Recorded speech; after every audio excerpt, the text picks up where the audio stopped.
Norfolk's botanical gardens are coming into full bloom this time of year. The azaleas opening at their peak, right in time for this week's festival. But a hard freeze could take the blooms right off the azaleas. The director of the garden says the tulips, dogwoods, and azaleas are hardy plants, but if the temperature falls to 32 or below for any length of time, the flowers could be damaged.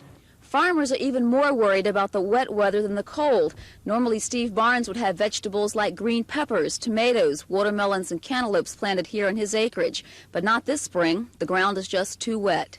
Barnes has planted cabbage, corn, and peas on his land, but a lot of his crops will be late. Well, we're real late planting corn, sweet corn or field corn or whatever, and the potatoes that we have planted, the Irish potatoes, I suspect half of those are rotted in the ground.